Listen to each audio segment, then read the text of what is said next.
Welcome to four sides TV. నేను విజయ్. ముందుగా headlines చూద్దాం.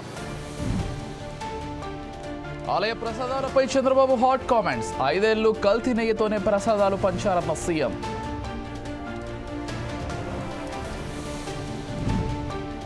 సిగాచి ప్రమాద మృతులకు కోటి ఇస్తే ఎమ్మెల్యే పదవికి రాజీనామా చేస్తా. సీఎం రేవంత్ రెడ్డికి హరీష్ రావు సవాల్. ఏప్రిల్ నాటికి అధికారులు మంత్రుల నివాసాలు పూర్తి చేస్తాం. అమరావతిలో నిర్మాణ పనులు వేగంగా జరుగుతున్నాయన్న నారాయణ.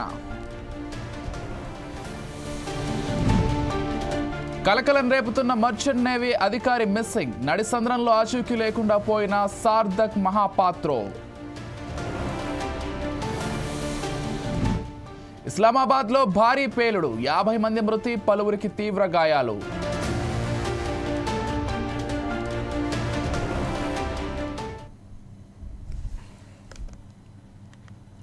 రాష్ట్ర వ్యాప్తంగా మున్సిపాలిటీ కార్పొరేషన్ ఎన్నికల్లో కాంగ్రెస్ జెండా ఎగరటం ఖాయమని ఉత్తమ్ కుమార్ రెడ్డి అన్నారు. సూర్యాపేట జిల్లా కోదాడ పట్టణంలో విలేకరుల సమావేశం ఏర్పాటు చేసి మాట్లాడారు. రాష్ట్ర రాజకీయాల్లో సన్నబియ్యం పథకం గేమ్ చేంజర్లా నిలిచిందని అభిప్రాయపడ్డారు. 10 ఏళ్ల బారాస పాలనలో రాష్ట్ర ప్రజలు నలిగిపోయినట్లు తెలిపారు. అర్బన్ ప్రాంతాల అభివృద్ధికి కాంగ్రెస్ పార్టీ కట్టుబడి ఉంటుందని వివరించారు. రిమాండ్లో ఉండగా మృతి చెందిన దళిత యువకుడు కర్ల రాజేష్ కుటుంబానికి అండగా ఉంటామని పేర్కొన్నారు. కోదాడ, హుజూర్ నగర్ నియోజకవర్గాల్లో అభివృద్ధికి ప్రాధాన్యత ఇస్తూ ముందుకు వెళ్తున్నట్లు వివరించారు. ప్రమాణ స్వీకారం చేసిన రోజు నుంచి నేటి వరకు అవిశ్రాంతంగా పనిచేస్తున్నట్లు తెలిపారు. మేము ఒక ఆదర్శవంతమైన రాజకీయాలు చేస్తున్నాము. కొంత విలువలతో, సిద్ధాంతాలతో, కొంత క్యారెక్టర్తో రాజకీయాలు చేస్తున్నాము. 500 రూపాయలు బోనస్ ఇచ్చి రైతులని సన్న బియ్యం, సన్న వడ్లు, సన్న రకాల వడ్లు పండే విధంగా మన దగ్గర పండించిన వడ్లు, మన దగ్గర చేసిన మిల్లింగ్ చేసిన సన్న బియ్యాన్ని ఇప్పుడు మేము రేషన్ బియ్యంగా ఈ రోజు 3,17,00,000 మందికి 13,600 కోట్ల ఖర్చుతో ఇవ్వడం జరుగుతుంది. విద్యుత్, ఇవన్నీ కూడా ప్రజలు గమనిస్తున్నారు. ప్రజల్లో కొంత కాంగ్రెస్ ప్రభుత్వం, కాంగ్రెస్ పార్టీ పట్ల ఒక పాజిటివ్ వైబ్స్, ఒక సానుకూల వాతావరణం స్పష్టంగా ఉంది. ఈ మున్సిపల్ ఎన్నికల్లో ప్రజల్లో ఇంకో స్పష్టమైన ధోరణి ఏంటంటే, అసలు బీఆర్ఎస్ పార్టీ కానీ, బీజేపీ కానీ, ఇతర ఏ పార్టీకి ఓటు వేసినా ఓటు వృధా, వాళ్ళ ఓటు మరి చెత్తపుట్టలు వేసుకున్నట్టే, ఆ ఓటుకి ప్రయోజనం లేదు. కాంగ్రెస్ పార్టీకి, కాంగ్రెస్ ప్రభుత్వానికి చేతి గుర్తుపై కాంగ్రెస్ ప్రభుత్వాన్ని, కాంగ్రెస్ పార్టీని మద్దతు పలకడానికి తెలంగాణలో ఉన్న మున్సిపాలిటీస్, మున్సిపల్ కార్పొరేషన్లో ఓటరు సిద్ధమైనరు. రాష్ట్రంలో జరుగుతున్న మున్సిపల్ ఎన్నికల్లో కాంగ్రెస్ పార్టీ క్లీన్ స్వీప్ చేయబోతున్నాము. పరిగి నుంచి కోదాడు వరకు ఇప్పుడు ఎన్నికలకు పోతున్న సుమారు 120 మున్సిపల్ కార్పొరేషన్స్, మున్సిపాలిటీస్ లో కాంగ్రెస్ పార్టీ. ఒడిశాకు చెందిన ఓ మర్చెంట్ నేవీ అధికారి నడిసంద్రంలో అదృశ్యం అవడం కలకలం రేపుతోంది. మ్యారిషన్ సమీపంలో ఓ నౌకలో విధులు నిర్వహిస్తున్న సార్థక్ మహాపాత్రో 3 రోజులుగా కనిపించకుండా పోయారు. గతేడాది జూలైలో ఒక ప్రైవేట్ షిప్పింగ్ కంపెనీలో సార్థక్ ఉద్యోగంలో చేరారు. అతడు ప్రయాణిస్తున్న నౌక సింగపూర్ నుంచి చైనాకు తిరిగి వస్తోంది. సోమవారం నాడు తల్లిదండ్రులు, స్నేహితులతో వీడియో కాల్ మాట్లాడిన సార్థక్ ఆ తర్వాత నుంచి కనిపించకుండా పోయారు. మంగళవారం తల్లి మరోసారి కాల్ చేయగా సార్థక్ లిఫ్ట్ చేయలేదు. ఆ తర్వాత కొద్దిసేపటికి సార్థక్ కనిపించడం లేదంటూ షిప్పింగ్ కంపెనీ కుటుంబ సభ్యులకు సమాచారం ఇచ్చింది. అతడి కోసం గాలింపు చర్యలు ప్రారంభించినట్లు వెల్లడించింది. దీనిపై సార్థక్ తల్లిదండ్రులు తీవ్ర ఆవేదన వ్యక్తం చేస్తున్నారు. కేంద్ర, రాష్ట్ర ప్రభుత్వాలు తక్షణమే జోక్యం చేసుకుని తమ కుమారుడిని త్వరగా ఇంటికి తీసుకురావాలని విజ్ఞప్తి చేస్తున్నారు. మరోవైపు సార్థక్ ఫిబ్రవరి 3న తన క్యాబిన్లోకి వెళ్లినట్లు రికార్డుల్లో ఉందని కంపెనీ అధికారులు తెలిపారు. నౌక మొత్తం గాలించిన అతడి ఆచూకీ తెలియరాలేదన్నారు. సముద్ర ప్రాంతాల్లో తనిఖీలు ప్రారంభించామన్నారు.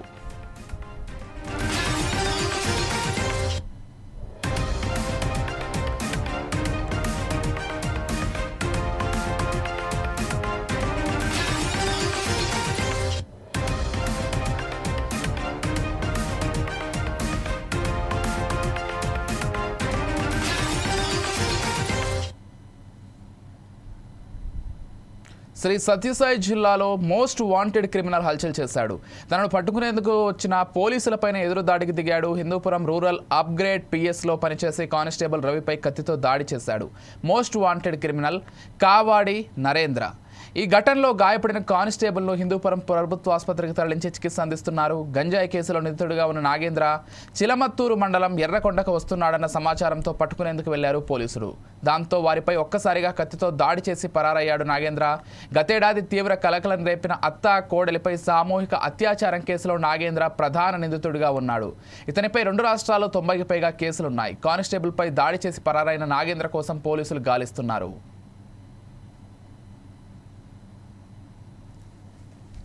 నమస్కారం అండి. ఈరోజు ఒక అఫెండర్ని పట్టుకునే క్రమంలో మా కానిస్టేబుల్ రవి గాయపడడం జరిగింది. 2024 అక్టోబర్ దసరా టైంలో గ్యాంగ్ రేప్ జరిగింది. ఆ gang రేప్లో A1 accused Kavati Nagendra అనే అతన్ని రీసెంట్గా ఒక కేసులో కూడా NDPS కేసులో కూడా అతను ఇన్వాల్వ్ అవ్వడం జరిగింది. ప్లస్ రీసెంట్గా గ్యాంగ్స్ ఫామ్ చేసి మళ్ళీ ప్రాపర్టీ వచ్చేసి బాడీలో అడ్జస్ట్ చేస్తున్నారనే ఇన్ఫర్మేషన్తో అతను పట్టుకోవడానికి ఒక పార్టీ ఫామ్ చేసి ఈరోజు మార్నింగ్ క్రెడిబుల్ ఇన్ఫర్మేషన్తో పంపితే ఆ ఇన్ఫర్మేషన్ నిజమైంది. బట్ అతను పట్టుకునే క్రమంలో మా రవి అనే కానిస్టేబుల్ గాయపడ్డా జరిగింది. సో ఇంకా 2 టీమ్స్ వెంటనే పంపించి గాలిస్తున్నాను. పట్టుకోగానే నెక్స్ట్ అప్డేట్ ముందుకు వస్తుంది. But it's very bad thing that police constable he's been injured in this.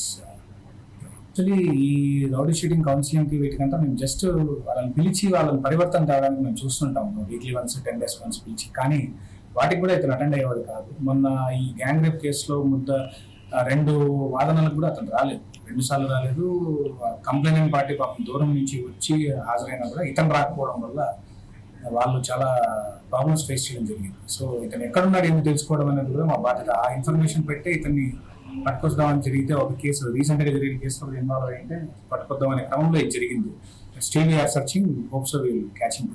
ఇతని పైన ఎన్ని కేసులు ఉంటాయి సార్? ఇప్పుడు దాదాపు 70 పైన ఉన్నాయండి. 2 రాష్ట్రాలు కర్ణాటక, తమిళనాడు, ఏపీ కలిపి 70 పైన ఉన్నాయి. నమస్కారం అండి. ఈరోజు యాదాద్రి భువనగిరి జిల్లా చౌటుప్పల్ మున్సిపల్ కేంద్రం మున్సిపల్ ఎన్నికల్లో భాగంగా 12వ వార్డులో కాంగ్రెస్ పార్టీ అభ్యర్థి పాకా చిరంజీవి ఉప్పలమ్మ దేవాలయంలో ప్రత్యేక పూజలు నిర్వహించారు. తనని గెలిపించాలని ఇంటింటికి ప్రచారం నిర్వహించారు. అనంతరం సుమారు 20 మంది మహిళలకు కాంగ్రెస్ పార్టీ కండువా కప్పి పార్టీలోకి ఆహ్వానించారు వ్యవసాయ మార్కెట్ చైర్మన్ ఉబ్బు వెంకటయ్య.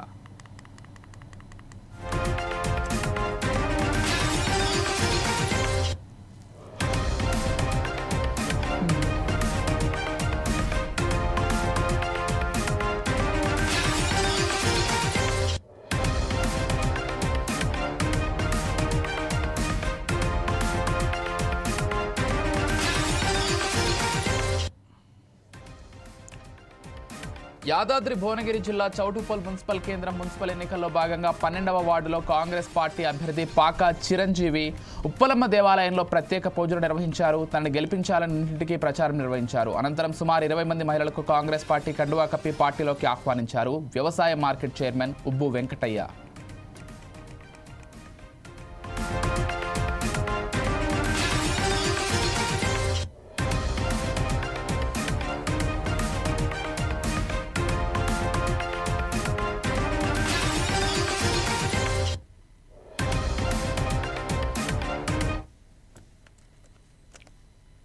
తెలంగాణపై విమర్శలు చేసిన ఏపీ డిప్యూటీ సీఎం పవన్ కళ్యాణ్తో బీజేపీ ఎలా పొత్తు పెట్టుకుందో చెప్పాలని డిమాండ్ చేశారు మంత్రి పొన్నం ప్రభాకర్.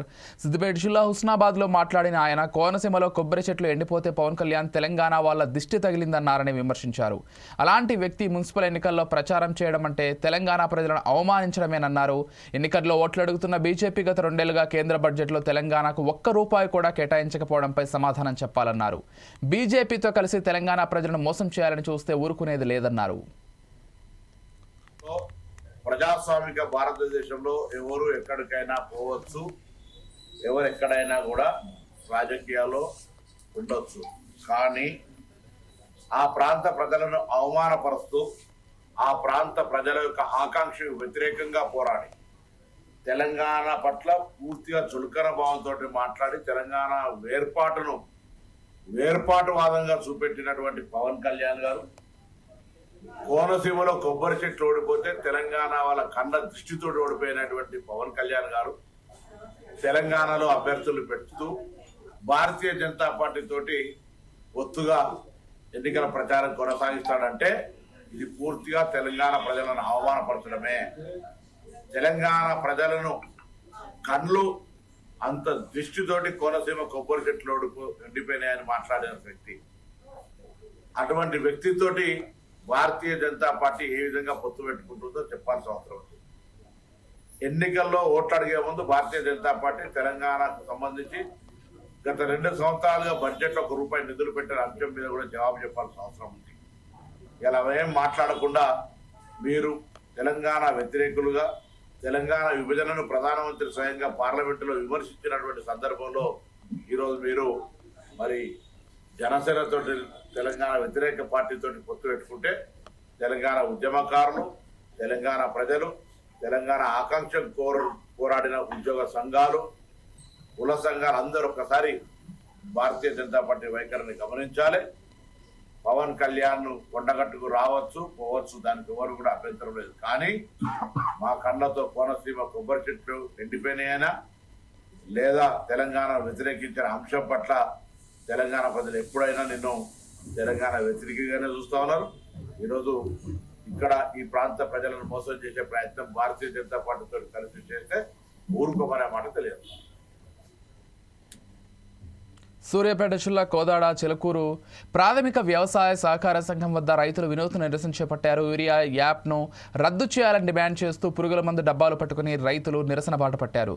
సొసైటీ కార్యాలయానికి తాళం వేసి అన్నదాతలు ఆందోళన చేపట్టారు.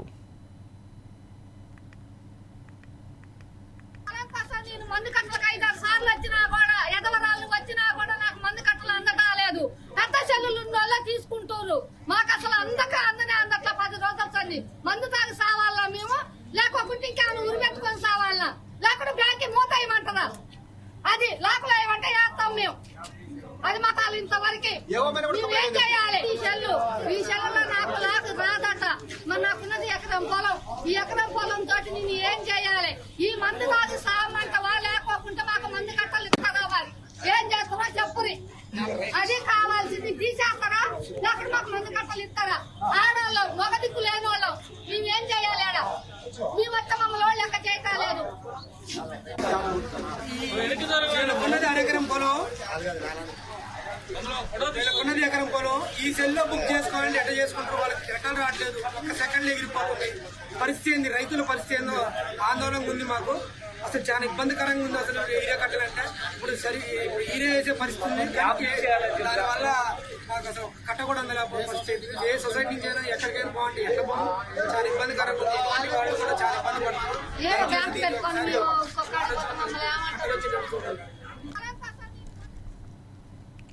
ఈ నెల 12న తెలంగాణ జాగృతి ఆధ్వర్యంలో నిర్వహించనున్న ఉద్యమకారుల ఆత్మగౌరవ సభ నేపథ్యంలో బంజారాహిల్స్లోని తెలంగాణ జాగృతి కార్యాలయంలో పోస్టర్ని ఆవిష్కరించారు జాగృతి అధ్యక్షురాలు కల్వకుంట్ల కవిత. అనంతరం మీడియాతో మాట్లాడుతూ బీసీల అంశంలో బీఆర్ఎస్ పార్టీ ఏనాడు చిత్తశుద్ధితో వ్యవహరించలేదని తెలంగాణ జాగృతి అధ్యక్షురాలు మాజీ ఎమ్మెల్సీ కవిత ఆరోపించారు. మున్సిపల్ ఎన్నికల్లో ఆ పార్టీకి ఓటు వేయాలో వద్దో బీసీలు ఆలోచించుకోవాలన్నారు.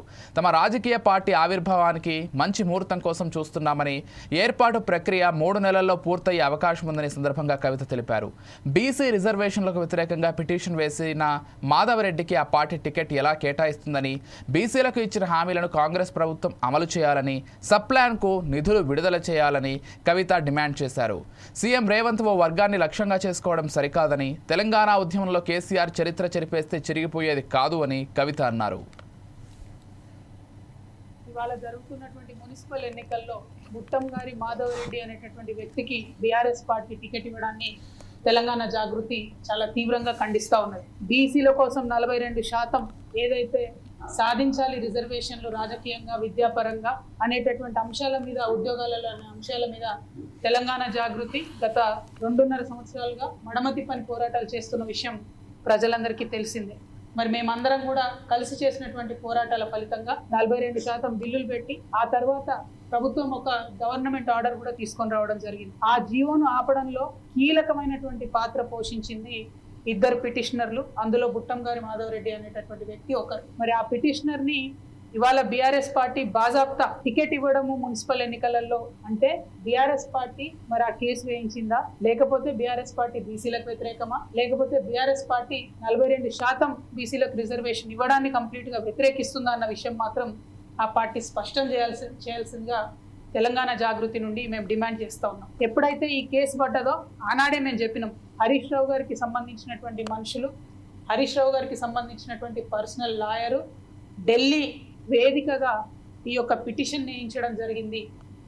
ఆ ఇద్దరు పిటిషనర్లు కూడా డైరెక్ట్గా హరీష్ రావు గారితో అనేక సందర్భాల్లో మరి కలిసి కనిపించినటువంటి వ్యక్తులను కూడా మేము చెప్పడం జరిగింది. అదేవిధంగా హరీష్ రావు గారి పర్సనల్ లాయర్ ఏదైతే ఉన్నారో ఈ పిటిషన్ వేయడంలో చాలా కీలకంగా వ్యవహరించారనేటటువంటి అంశాన్ని కూడా మీ అందరి ద్వారా ప్రజలకు తెలియజేస్తా ఉన్నాం.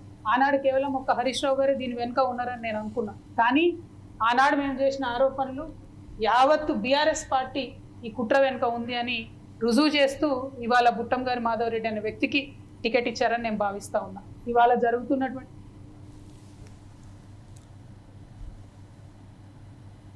రాజధాని అమరావతిలో భవనాల పనులు వేగంగా సాగుతున్నాయన్నారు మంత్రి నారాయణ. ప్రభుత్వ భవనాల పనులు అధికారులు మంత్రుల నివాసాల నిర్మాణ పనులు ఏప్రిల్కి పూర్తి చేస్తామని ప్రకటించారు. 4026 నిమిషాలు పూర్తి చేస్తామని, నివాసాలు పూర్తి చేస్తామని, గ్రీన్ అండ్ బ్లూకి అధిక ప్రాధాన్యత ఇస్తామన్నారు. రైతుల భూముల విలువ పెరిగేందుకు ఇంటర్నేషనల్ క్రికెట్ స్టేడియం, ఎయిర్పోర్ట్ నిర్మిస్తామన్నారు. అవి 1600 ఎకరాల్లో రాబోతున్నట్లు ప్రకటించారు. 2027 నాటికి రహదారులు పూర్తి చేస్తామని, గ్రామాల వారీగా సమస్యలు పరిష్కరిస్తామన్నారు. నార్మల్ పాస్టర్ అధికారులు ఈ నెల 9న విజయవాడకు వస్తున్నట్లు తెలిపారు. అదేవిధంగా లేఅవుట్స్ వస్తాయి. అదేవిధంగా అధికారులకి హౌసెస్ లో 2 రకాలు అపార్ట్మెంట్స్ కడుతున్నాం. అదేవిధంగా విల్లాస్, ఇవన్నీ కూడా ఎంతో వేగవంతంగా జరుగుతున్నాయి. అయితే ఈ ప్రభుత్వం రాగానే గత ప్రభుత్వం చేసిన అవకాశాల వల్ల అనేక సమస్యలు ఉంటాయి. లీగల్ ఇష్యూస్ అన్నింటినీ ఓవర్కమ్ చేసి వాటన్నిటిని మళ్ళా ఆ టెండర్లన్నీ క్యాన్సిల్ చేసి 14-19 మళ్ళా టెండర్లు పిలవటం. టెండర్లు పిలిచిన వెంటనే వర్షాలు ఈ సంవత్సరం అధికంగా 4 నెలల పైగా రావటం. ఆ 4 నెలల వర్క్ ఇక్కడ చాలా తక్కువగా జరిగింది. అయితే వర్షాలు అయిపోగానే ఏదైతే టెండర్లు పిలిచా ఆ వర్క్స్ అన్ని ట్రంక్ రోడ్స్ 350 కిలోమీటర్ల ట్రంక్ రోడ్స్ కావచ్చు, 1500 కిలోమీటర్ల లేఅవుట్స్ రోడ్స్. రోడ్స్ అంటే మొత్తం రోడ్డే కాదు, మొత్తం రోడ్డు అయితే 6 నెలలు అయిపోతుంది. రోడ్డుతో రోడ్డు పక్కనే యూజీడీ 100% యూజీడీ చేస్తున్నాం. అంటే ప్రతి ఇంటి బాత్రూమ్ నుంచి కానీ, టాయిలెట్స్ నుంచి కానీ, కిచెన్ నుంచి వచ్చే వాటర్ అంతా భూమి లోపల వెళ్ళిపోయేది. తర్వాత మళ్ళీ రీయూజ్, ఆ వాటర్ మళ్ళా ట్రీట్ చేసి మళ్ళీ దాన్ని గార్డెన్స్ వాడేటట్టుగా రీయూజ్ లైన్స్. అదేవిధంగా ఎలక్ట్రికల్ లైన్స్ అన్ని కంప్లీట్ గా గ్రౌండ్ లోనే. అదేవిధంగా టెలిఫోన్ లైన్స్ అవి కూడా గ్రౌండ్ లోనే. డ్రింకింగ్ వాటర్ ఎట్లా గ్రౌండ్ లోనే ఉంటుంది. ఇట్లా ప్రతి ఒక్కటి అండర్ గ్రౌండ్ లో వచ్చే విధంగా ఒక ఇంటర్నేషనల్ స్టాండర్డ్ లో కట్టాలని గవర్నమెంట్ ముఖ్యమంత్రి గారి ఆదేశం మేరకు టెండర్లు పెట్టడం జరిగింది. అవన్నీ జరుగుతున్నాయి. మేజర్ గా ఇన్ని రకాల పైప్ లైన్లు వేయటం వల్ల కొంత టైం పడుతుంది. ఏదేమైనా టార్గెట్ ప్రకారం 2027 ఎండ్కి ఏదైతే ఈ ట్రంక్ రోడ్స్ కావచ్చు, లేఅవుట్స్ రోడ్స్ కావచ్చు,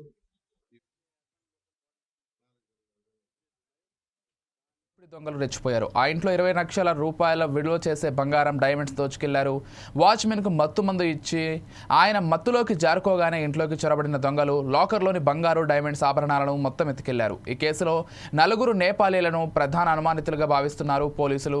నిందితుల కోసం 4 ప్రత్యేక బృందాలను ఏర్పాటు చేశారు. నందగిరి హిల్స్ నుంచి జూబ్లీ హిల్స్ చెక్పోస్ట్ వరకు సీసీ ఫుటేజ్ను పరిశీలిస్తున్నారు. నిందితుల కోసం గాలింపు చర్యలు ముమ్మరం చేశారు. దొంగలు నగరం విడిచి వెళ్లకుండా ఎయిర్పోర్ట్, రైల్వే స్టేషన్లు, బస్టాండ్లలో ముమ్మర తనిఖీలు చేస్తున్నారు. గతంలోనూ ఈ తరహా నేరాలకు పాల్పడిన పాత నేరస్తుల జాబితాను కూడా పోలీసులు పరిశీలిస్తున్నారు. నగరంలో నేపాలీ గ్యాంగ్ల సంచారం పెరుగుతున్న నేపథ్యంలో కొత్తగా పని మనుషులు, వాచ్మెన్లను నియమించే సమయంలో వారి ఆధార్ కార్డులు, పూర్తి వివరాలను స్థానిక పోలీస్ స్టేషన్లో సమర్పించాలని సూచిస్తున్నారు పోలీసులు. అబ్బాయి 15 నుంచి ఇక్కడే పనిచేస్తుంది. బాగున్నాడు. అబ్బాయి నిన్న పుట్టినరోజు అన్నాడు. మా మేడం వాళ్ళు నిన్న 8 గంటలప్పుడు పార్టీకి పోయారు. పెద్ద మేడం పెద్ద సారు, చిన్న మేడం చిన్న సారు పాపం తీసుకుని, ఇంకా నేను ఇద్దరం భార్యాభర్తలు ఇక్కడే ఉంటాం. కింద వంట చేసే అబ్బాయి పైన కుకింగ్ చేసుకుంటే పైన అంటాడు 2లో. ఇంకా మేమే ఇంకా అబ్బాయి వంట అయిపోతే వచ్చి కూర్చుంటాడు, లేదంటే అక్కడే పని చేసుకుంటా ఉంటాడు. ఇంకా మేము కింద పైన మేము చూసుకుంటూ ఉంటాము. సరే అంటే నా పుట్టినరోజు కేక్ అది కోసుకోవాలా అని అన్నమా మీరే కాదు. సరే నేను కోసుకోవట్లే కదా, సరే అన్నా. వెళ్ళాడు బండి వేసుకొని గంట దాకా వచ్చి కూల్ డ్రింక్ తీసుకొచ్చాడు. ఈ కేక్ కూడా వస్తుందంటే ఆర్డర్ పెట్టినాము.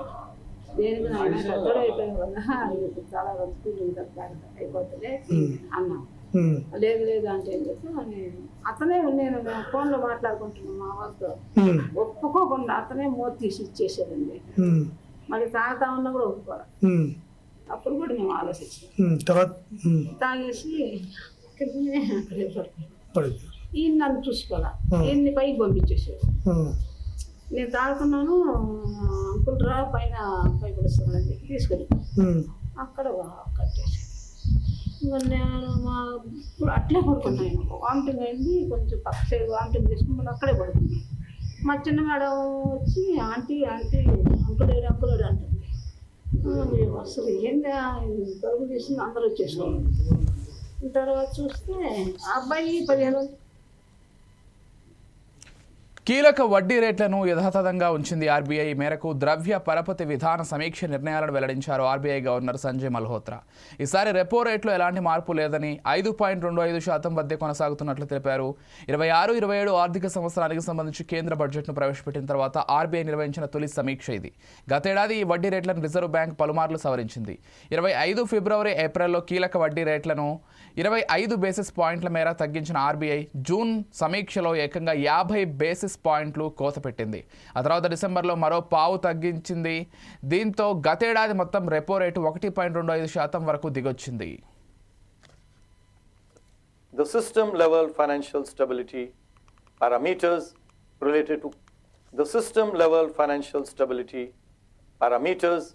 related to capital adequacy, liquidity, asset quality and profitability of scheduled commercial banks continue to remain robust.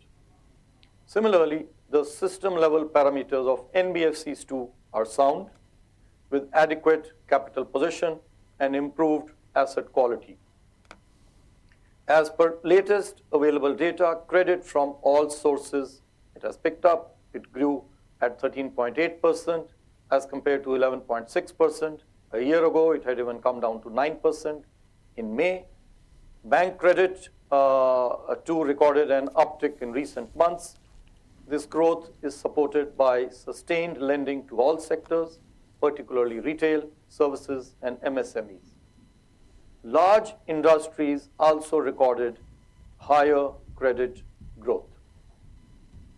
Now, as has been the practice, I shall be announcing several measures which aim broadly to enhance, number 1, customer protection, number 2, advance financial inclusion, 3, enhance the flow of credit, 4, strengthen the UCBs, promote ease of doing business, especially for NBFCs, and deepen the financial markets. For customer protection, we will issue 3 draft guidelines, 1 related to mis-selling, this has been in the works for some time, 2 regarding recovery of loans and engagement of recovery agents, 3 on limiting liability of customers in unauthorized electronic banking transactions. It is also proposed to introduce a framework to compensate customers up to an amount of 25,000 for losses incurred in small value fraudulent transactions. You are all aware that there has been a number of fraudulent transactions for which RBI has taken a number of measures, and we will again in this regard we also now wish to publish a discussion paper on possible measures to enhance the safety of digital payments. Such measures may include lagged credits and additional. Nalgonda జిల్లా చిట్యాలలో రాజకీయ వేడి ఒక్కసారిగా పెరిగింది. Chityal municipality పరిధిలో BRS party అభ్యర్థుల గెలుపు లక్ష్యంగా నకరికేల్ మాజీ ఎమ్మెల్యే చిరుమూర్తి లింగయ్య ఇంటింటి ప్రచారం నిర్వహించారు. ఈ సందర్భంగా మీడియాతో మాట్లాడుతూ స్థానిక ఎమ్మెల్యే వేముల వీరేశానికి ఆయన బహిరంగ సవాలు విసిరారు. గత 4.5 సంవత్సరాల్లో తాను చిట్యాల పట్టణానికి చేసిన అభివృద్ధిపై చర్చించడానికి సిద్ధంగా ఉన్నానని, ఎమ్మెల్యేగా గెలిచిన తర్వాత 2.5 సంవత్సరాలలో వేముల వీరేశం చేసిన అభివృద్ధిపై చర్చించడానికి సిద్ధమా అంటూ ప్రశ్నించారు. పట్టణంలోని కనకదుర్గమ్మ ఆలయానికి వచ్చి అభివృద్ధిపై బహిరంగ చర్చకు వస్తే తాను తన 12 మంది బీఆర్ఎస్ అభ్యర్థులను పోటీ నుంచి తప్పిస్తానని చిరుమూర్తి లింగయ్య ప్రకటించారు. అలాగే ఎమ్మెల్యే చర్చకు రాకుండా అభివృద్ధి చేయలేదని తేలితే వేముల వీరేశం తన 12 మంది అభ్యర్థులను పోటీ నుంచి తప్పించేందుకు సిద్ధంగా ఉన్నారా అంటూ సవాల్ విసిరారు. ఈ సవాల్ను స్వీకరిస్తే కనకదుర్గమ్మ గుడికాడికి రావాలని, అక్కడే అభివృద్ధిపై చర్చిద్దామని మాజీ ఎమ్మెల్యే చిరుమూర్తి లింగయ్య స్పష్టం చేశారు. వేముల వీరేశం గారిని మేము అడుగుతున్నాం, కనకదుర్గమ్మ గుడి దగ్గరికి రా. 2014-18 ఎమ్మెల్యేను చిట్టాలకు ఏం చేసినో చెప్పు. ఏ పదాలు ఏ రోడ్డు చేసినో ఏం పని చేసినో చెప్పండి. 2009-14 నేను ఎమ్మెల్యేని ఏం చేసినో చెప్పగలను. మొన్న కరోనా ఉన్నా కూడా 4.5 సంవత్సరాలు 2 సంవత్సరాల కాలంలో మున్సిపల్ శాఖ మంత్రులు కేటీఆర్ గారి సహకారంతో మా తెలంగాణ తొలి ముఖ్యమంత్రి కేసీఆర్ గారి నాయకత్వంలో చిట్టాల పట్టణంలో నేను ఏ గల్లీలో ఏం పని చేసినా, డ్రైనేజ్ నిర్మాణం కానీ, రోడ్లు కానీ, వైకుంఠధామ నిర్మాణం కానీ, ఏం కార్యక్రమం చేసినా నేను చెప్తా. నీకు దేవుని మీద చిత్తశుద్ధి ఉన్నా, నువ్వు అంబేద్కర్ గారి యొక్క విలాసం మీద చిత్తశుద్ధి నమ్మకం ఉన్నా, ప్రజలంటే ఒక విశ్వాసం ఉన్నా, నీ తల్లిదండ్రుల సాక్షిగా, నీ పిల్లల సాక్షిగా, నా తల్లిదండ్రుల సాక్షిగా, నా పిల్లల సాక్షిగా మీడియా ద్వారా చెప్తున్నా, చిల్లర మల్లర మాటలు ఎవరో మాట్లాడాల్సిన పని లేదు. చిల్లర మల్లర మాటలు ఎవరితో పడితే మైక్ ఇచ్చి స్లిప్ ఇచ్చి తిట్టిపియవలసిన పని లేదు. నువ్వు తిట్టిపించినా మాకేం పెద్ద మా కిరటాలను కింద పడలేదు. మేము మనసు చిన్నపుచ్చుకుంటున్నాం. నేనేందో ప్రజలు తెలుసు, మీరేందో ప్రజలు తెలుసు. గత 16 సంవత్సరాల్లో మీరు 2 సార్లు ఎమ్మెల్యే అయ్యారు, నేను 2 సార్లు ఎమ్మెల్యే అయినా. ఇప్పుడు 2వ మీరు ఎమ్మెల్యే అయ్యారు. మీరు ప్రజలకు ఏం చేశారు, ఎవరి మీద ఏం దాడులు మీరేం చేశారు, నేనేం దాడులు చేసినో, ఎవరి మీద నా టీం గాను అనుచర వర్గం ఏం వసూలు రాయలు ఉన్నారో అందరికీ తెలుసు. అందుకని ఏమంటాడంటే, చిట్టాల మున్సిపాలిటీ కనకదుర్గమ్మ గుడే వేదిక. ఈ చిట్టాల పట్టణానికి మీరు ఓటు అడగొచ్చు, ఒక జాతీయ పార్టీగా అడగొచ్చు. కానీ మేము ఏమడుతున్నాం, మీరు ఏం చేసారు చిట్టాల పట్టణానికి చెప్పండి అని ప్రశ్నిస్తున్నాం. నేను ఏమంటున్నా, మీరు బాగా చేసారు కాబట్టి కనకదుర్గమ్మ గుడి దగ్గర రమ్మంటాను. నువ్వు ఏం చేసినావో ఈ 25 నెలల కాలం చిట్టాల పట్టణానికి ఏం చేసినావు, నేను 4.5 సంవత్సరాల కాలం చిట్టాల పట్టణం నేను ఏం చేసినా, నేను వస్తా. నేను చేయలేని చెప్పి ప్రజలు సర్టిఫికేట్ ఇస్తే నా 12 మంది అభ్యర్థులను విత్డ్రా చేయించుకోబోతా. నువ్వు ఆ ఛాలెంజ్ సిద్ధమా అని అడుగుతున్నావు. మాటలు చెప్పడం కాదు, 12 విత్డ్రా చేయించుకుంటా. నువ్వు విత్డ్రా చేయించుకుంటావా? నీ ముఖ్యమంత్రి ఉండో, ఎంపీ ఉండో, ఎమ్మెల్యే ఉండో, కౌన్సిల్ చైర్మన్ ఉండో, నీ అంగుల ఆర్బాలు చాలా ఉన్నాయి. కానీ ఏం చేసినా చెప్పమని అడుగుతున్నా. ఇప్పుడు 2 సంవత్సరాలు ఏం ప్రేమ పెళ్లి చేసుకుందని బతుకున్న కూతురికి కర్మకాండలు నిర్వహించారు యువతి కుటుంబ సభ్యులు. ఈ ఘటన చిత్తూరు జిల్లా పిల్లారికుప్పంలో చోటు చేసుకుంది. బీటెక్ ఫస్ట్ ఇయర్ చదువుతున్న యువతి అదే గ్రామానికి చెందిన ఓ యువకుడిని ప్రేమించి పెళ్లి చేసుకుంది. దీంతో తట్టుకోలేకపోయిన యువతి కుటుంబ సభ్యులు తనను మోసం చేసిందని ఆమెకు కర్మకాండలు నిర్వహించారు. అది కాక యువతి కుటుంబం కుమార్తె చనిపోయిందని చెప్తూ ఊరంతా భోజనాలు పెట్టారు.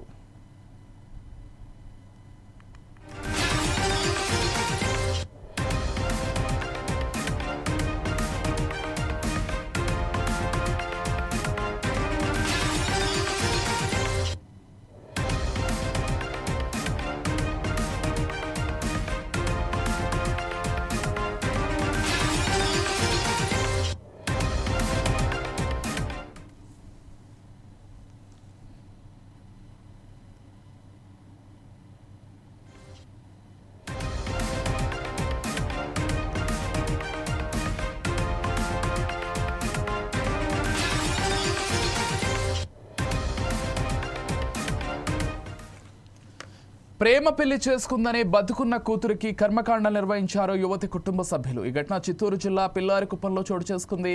బీటెక్ ఫస్ట్ ఇయర్ చదువుతున్న యువతి అదే గ్రామానికి చెందిన ఓ యువకుడిని ప్రేమించి పెళ్లి చేసుకుంది. దీంతో తట్టుకోలేకపోయిన యువతి కుటుంబ సభ్యులు తమను మోసం చేసిందని ఆమెకు కర్మకాండలు నిర్వహించారు. అదీ కాక యువతి కుటుంబం కుమార్తె చనిపోయిందని చెప్తూ ఊరంతా భోజనాలు పెట్టారు.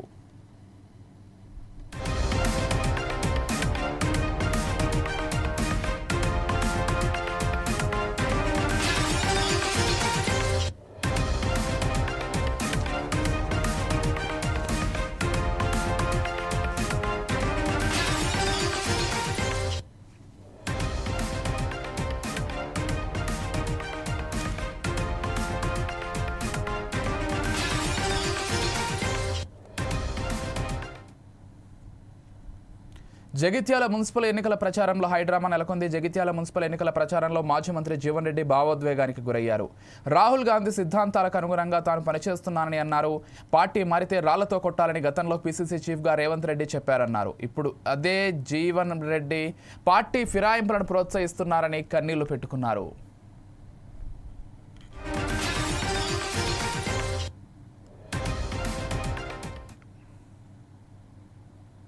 పదవి లేకున్నా ఇల్లు తిరిగి మీకు ఏమాపద చెప్పి తిరిగితే వాళ్ళు కేవలం వాళ్ళు చేసిన పాపం ఏంటంటే మీరు జీవన్ రెడ్డిని నమ్ముకున్నారు కాబట్టి ఇవాళ నీ మెడగొత్తా.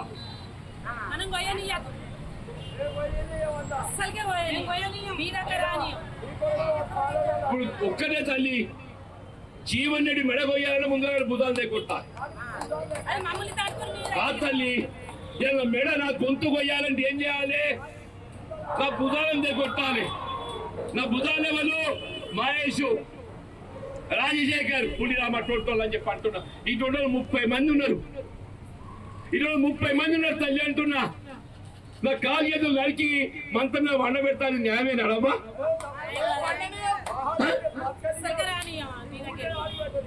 నేను ఏం తప్పు చేసిన రాహుల్ గాంధీ గారు చెప్పినావా? చట్టసభకి ఏ పార్టీకి ఎంపిక అదే పార్టీలు ఉండాలి. ఇదే రేవంత్ రెడ్డి గారు చెప్పిండ్రు. ఎవరైనా పార్టీ మాత్రం రాళ్ల బట్టి కొట్టు అని చెప్పిండు. నిజమాబద్ధమా? పోయిన ఎలక్షన్ అప్పుడు రేవంత్ రెడ్డి గారు ఏదిస్తున్నదో వారసేపు పిసిసి అధ్యక్షుడుగా ఎవరైనా ఒక పార్టీకి లేచి ఇంకో పార్టీకి మారితే పార్టీ ఫిరాయిస్తే రాళ్లతో కొట్టండి, రాళ్లతో కొట్టండి చెప్పి పిలిపించిన నిజామవుతుందండి.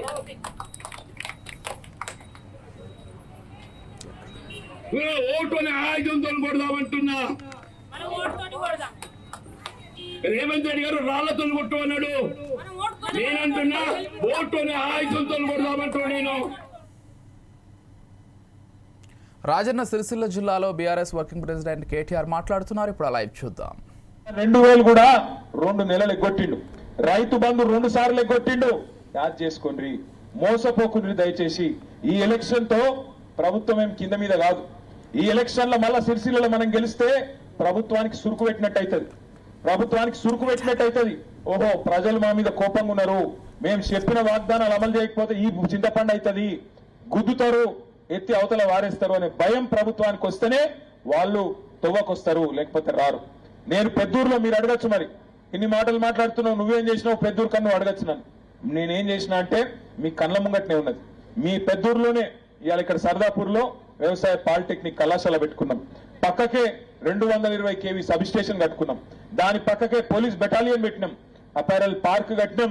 అక్కడ డబుల్ బెడ్రూమ్ ఇల్లు, మెడికల్ కాలేజు. మన పిల్లలు చదువుకునేందుకు ఇది వరకు కరీంనగర్ కో హైదరాబాద్ కో అయ్యే అవసరం ఉంటుండే. సిరిసిల్లలో కనీసం డిగ్రీ కాలేజ్ లేకుండే మనకు. అసొంటి సిరిసిల్ల కేసీఆర్ గారి నాయకత్వంలో జిల్లా అయింది. జిల్లా అయినాక డిగ్రీ కాలేజ్ కాదు, మెడికల్ కాలేజ్ వచ్చింది, నర్సింగ్ కాలేజ్ వచ్చింది, ఇంజనీరింగ్ కాలేజ్ వచ్చింది, వ్యవసాయ కాలేజ్ వచ్చింది. మన పిల్లలు పెద్ద చదువులు చదువుకోవాలంటే హైదరాబాద్ కో బెంగళూరుకో అయ్యే అవసరం లేకుండా మన సిరిసిల్లలోనే చదువుకునే విధంగా గిన్ని కాలేజీలు ఇచ్చింది ఎవరు? కేసీఆర్ గారు. అట్లాగే సిరిసిల్లాను జిల్లా చేసింది ఎవరు? ఇలా సిరిసిల్ల జిల్లా అయింది, పెద్దూరు మున్సిపాలిటీలో కలిసింది. సరే, మీ పెద్దూరులో కొంతమందికి మున్సిపాలిటీలో కలిసి ఇష్టం లేకుండే, ఎందుకంటే మా ఇంట్లో పర్మిషన్లకు బాధ అవుతుంది, గోస అవుతుంది అన్నారు. నేను ఆ రోజు చెప్పిన, సరే తప్పైతే తీసేద్దాం, నాకేం బాధ లేదు, మళ్ళీ మన గవర్నమెంట్ వస్తుంది తీసేస్తా అని చెప్పిన. అదే కాంగ్రెస్ ఆయన బాండ్ పేపర్ మీద రాసిచ్చిండు, నేను పెద్దూరులను వెంటనే మున్సిపాలిటీలకు వెళ్ళి తీసేస్తాను. మరి దురదృష్టవశాత్తు మన గవర్నమెంట్ రాలే, వాళ్ళ గవర్నమెంట్ వచ్చింది. మరి ఎందుకు తీసేయలే? మున్సిపాలిటీలకు వెళ్ళి తీసేది ఉండే కదా, తీసేయలేదు. దయచేసి అందుకే నేను అంటున్నా, మళ్ళా మన గవర్నమెంట్ వచ్చినాక కావాలంటే తీసేసుకుందాం. ఇంకా అభివృద్ధి అవుతుందేమో, మీకు మంచి అవుతుందేమో అనే ఆలోచన తప్ప నాకేం చెడగొట్టే ఆలోచన లేవు. పెద్దూరు, సర్దాపూరు, జగ్గరావుపల్లె, తుర్కాష్ కాలనీ, బాబాజీ నగర్, మాలపల్లె ఇవన్నీ కూడా నా వాళ్ళు, నా మనుషులు, నన్ను గెలిపించిన మీ అందరికీ కూడా నేను శాశ్వతంగా రుణపడి ఉంటా. ఎన్నటికైనా మీ తమ్ముళ్ళ, మీ అన్నల, మీ అభివృద్ధి కట్టుబడి ఉంటా. దయచేసి నేను మిమ్మల్ని కోరేది ఒకటే, మోసగాళ్ళు కాంగ్రెస్ వాళ్ళు, బీజేపీ వాళ్ళు, వాళ్ళకు బుద్ధి చెప్పండి. ఇలా మీకు సేవ చేయడానికి మీ ఊరోళ్ళే మీ కళ్యాణి, మీ భాగ్యలక్ష్మి ఇద్దరిని కూడా మీ దగ్గర పంపినాం. కళ్యాణి అశోక్ రావు గారిని, అట్లాగే భాగ్యలక్ష్మి సత్యనారాయణ గారిని. దయచేసి 11వ తారీఖు నాడు మీరు వేసే ఓటు వాళ్ళిద్దరికే కాదు, నాకు బలం ఇస్తుంది, కేసీఆర్ సార్ కు బలం ఇస్తుంది, గులాబీ జెండాకు బలం ఇస్తుంది, మళ్ళా కేసీఆర్ సార్ ను ముఖ్యమంత్రి చేసుకునేందుకు మనకు బలం వస్తుంది. అదే ఇంకొక మాట కూడా మీరు యాద పెట్టుకోండి, ఒక్క మాట యాద పెట్టుకోండి. అదే కాంగ్రెస్ ఓటేస్తే మోసానికే ఓటేసినట్టు అవుతుంది, మోసం గెలిచినట్టు అవుతుంది. ఎందుకంటే ఇక్కడ ఉన్న నిలబడ్డ కాంగ్రెస్ ఆయన మీ ఊరోడే కావచ్చు, కానీ మీరు వేసే ఓటు రేవంత్ రెడ్డి మోసానికి పోతుంది. అదే ఇక్కడున్న బీజేపీ ఆయనే మీ ఊరుడే కావచ్చు, కానీ ఆయన కోటేస్తే సీదా రూపాయి పని చేయని భారతీయ జనతా పార్టీ కోటేసినట్టయితుంది. ఆగం కాకుండ్రి. ఉంటాయి, నాకు తెలుసు, లోకల్ సెంటిమెంట్లు ఉంటాయి, అయ్యో ఓడిపోయింది అనే సానుభూతి ఉంటుంది, రకరకాలు ఉంటాయి. కానీ కులం పేరు మీద, సానుభూతి పేరు మీద పోతే నష్టం జరిగేది మనకు. ఒకసారి ఆల్రెడీ మోసపోయినాం, మళ్ళా మోసపోవద్దు. వస్తారు, పైసలు ఇస్తారు, లాస్ట్కి వచ్చి చేతిలో 1000 రూపాయలు పెడతారు కాంగ్రెస్ వాళ్ళు, బీజేపీ వాళ్ళు పెట్టి మాకే ఓటేయాలి ప్రమాణం చేయమంటారు. అంటారా లేదా ప్రమాణం చేయమని? అంటే మీరు ఏం చేయాలి ఎరికేనా? మంచిగా చేయి చాపుని, కళ్ళు మూసుకోండి, లోపల మనసులో తుప్పాలు తుప్పాలు తుప్పాలు తుప్పాలు తుప్పాలు తుప్పాలు అనుకోవాలి. ఏం ప్రమాణం చేసినా ఏమానం చేసినా చెల్లదు. మోసం మోసంతోనే జయించాలి, ముళ్ళు ముళ్ళుతోనే తీయాలి. వాడు 1,00,000 రూపాయలు బాకీ ఉన్నాడు, అందులో 1000 రూపాయలు చోటేయమంటే మరి 99,000 ఎక్కడి అని అడగాలి. కానీ వాడు 1000 రూపాయలు ఏంగనే వాడేమో ఇమానం తప్పచ్చు, ప్రమాణం తప్పచ్చు, బాండ్ పేపర్లు రాయొచ్చు, గ్యారంటీ కార్డులు ఇవ్వచ్చు, మోసం చేయొచ్చు. కానీ మీరు ఒక్కసారి మోసం చేస్తే తప్పవుతుందా? బరాబర్ పైసలు తీసుకోండి, ఇస్తే తీసుకోండి, కానీ ఓటు ఎవరికేయాలి, ఏ గుర్తుకేయాలి? మీరు అనుడు కాదు, వెనకకెళ్ళి రావాలి సౌండ్. మీరంటే డేంజర్. అమ్మా ఏ గుర్తు? పక్కన అనుమానం ఏం లేదా? కారు గుర్తు కొట్టేసాను. ఒకసారి పిడికిళ్ళు అవట్టు చూస్తాను నేను ఒకసారి. పైన మావాళ్ళు కాదా? ఏమరా తమ్ముడు కాదా? ఇంటూరు మంచిగా ఎన్నుకున్నోళ్ళు మావాళ్ళు కాదా? కారు గుర్తోళ్ళు కాదా? ఓ బహన్ आप लोग हमारे नहीं है क्या? कार के निशान वाले जरा कस के उठाओ. రెండు చేయిలు లేవట్టు ఒక్కసారి. అమ్మా పెద్దమ్మ 2 చేయిలు లేవట్టు. మొండి చేయి డేంజరు, పిడికిలి మొండి చేయి మహా డేంజర్, మింగేస్తుంది. అక్క చెల్లె గట్టిగా సగం సగం లేవద్దు. బ్లూ షర్ట్ తమ్ముడు ఏమైందిరా నీకు? కారు గుర్తుకే కేసీఆర్ గారి నాయకత్వం, కేసీఆర్ గారి నాయకత్వం. ఇగో లింగంపల్లి భాగ్యలక్ష్మి సత్యనారాయణది, అట్లాగే దొంతినేని కళ్యాణి అశోక్ రావుది, ఇద్దరిది కూడా 3వ నంబర్ మీద కారు గుర్తున్నది. తప్పకుండా కారు గుర్తు కోటేసి గెలిపించుకోండి. నేను రాంగరాంగ ఇప్పుడే ఎమ్లాడ రాజన్న దగ్గరికి వచ్చిన, ఆ రాజన్న దగ్గర ఒక పంతులు కూడా కలిసిన్నారు. ఆ పంతులు గారు పెద్దూరులకు చెప్పమన్నాడు, కారు గుర్తు దిక్కు తప్ప ఇంకో దిక్కు చూస్తే కళ్ళు పోతుందట. తర్వాత నన్ను అనకుర్రి, మళ్ళా మీరు వచ్చి అన్నా నా కళ్ళు పోయినాయి అంటే నాకు తెలియదు. ముందే చెప్తున్నా నేను, మంచిగా కారుని పట్టుకొని దేవులాడి దానికే కుదురు తప్ప ఈయన మంచోడా గాయన మంచోడా కాదు. కేసీఆర్ కోటేద్దాం, మళ్ళా కేసీఆర్ తెచ్చుకుందాం, గరీబుల రాజ్యం తెచ్చుకుందాం, గులాబీ జెండా మళ్ళెత్తుదాం, బ్రహ్మాండంగా సిరిసిల్లలో గులాబీ జెండా ఎగిరేద్దామని చెప్పి మీ అందరికీ దండం పెట్టి విజ్ఞప్తి చేస్తూ, పేరు పేరున ఏమన్నా చిన్న చిన్న సమస్యలు ఉండొచ్చు, వాటిని కూడా పరిష్కరించే బాధ్యత నాది. కౌన్సిలర్ల కంటే ఎక్కువ ఆ బాధ్యత నేను తీసుకుంటా. గెలిచినాక కూడా మళ్ళా వస్తా పెద్దూరుకు, మీతో కూర్చుంటా. ఇప్పుడే బాబాజీ నగర్ ఎట్లయితే వాళ్ళకి హామీ ఇచ్చినో, పెద్దూరులో, జగ్గరావుపల్లిలో, సర్దాపూర్లో, తుర్కాష్ కాలనీలో మంచినీళ్ళ సమస్య ఉంది, బోర్లు కావాలన్నారు, ఏపిస్తా, నా బాధ్యత. ఇంకేమైనా చిన్న చిన్న సమస్యలు ఉంటే కూడా నేను చూసుకుంటా అని చెప్పి మీకు తెలియజేస్తూ, మళ్ళా తొందరలో వచ్చి కలుసుకుంటా. నాకు ఇంకొక 6 దగ్గరలో పోవాలి, 6 వార్డులకు పోయేందుకు పర్మిషన్ ఇయ్యండి. ఏమైంది? పెద్ద బోనాలు వచ్చిరా? అరే నేను చూడలేదు, దండం పెడతామంటూ. పెద్ద బోనాలలో కూడా ప్రత్యేక దండం. క్షమించు పెద్దమ్మ, ఏమనుకోకు. పెద్ద బోనాలలో పెద్ద మనిషి చేసుకోవాలి. పెద్దోళ్ళు మీరు, పెద్దూరోళ్ళు, పెద్ద బోనాలలో పెద్దోళ్ళు, పెద్ద మనిషి చేసుకో, క్షమించు. ఇక నాకు ఓటేసి గెలిపించి ఆశీర్వదించి ముంగడికి పంపిస్తావా? జై తెలంగాణ. Thank you. ఇక నన్ను ఓని ఇంకొక 6 దగ్గరలో పోవాలి. మళ్ళా ఎవరన్నా మాట్లాడేది దయచేసి రండి. 9 దాకా నాకు 9 దాకా ఉంది బిడ్డ ప్రచారం. అమ్మా నేను వస్తే ఇల్లు అయితే ఇచ్చిన కదా, డబుల్ బెడ్రూమ్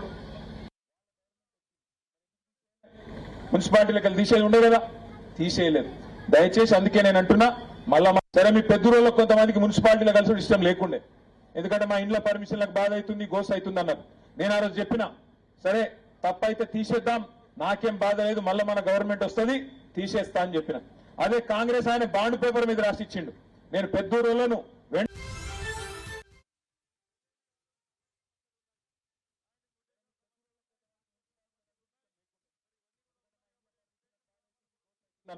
నేను ఆ రోజు చెప్పిన, సరే తప్పైతే తీసేద్దాం, నాకేం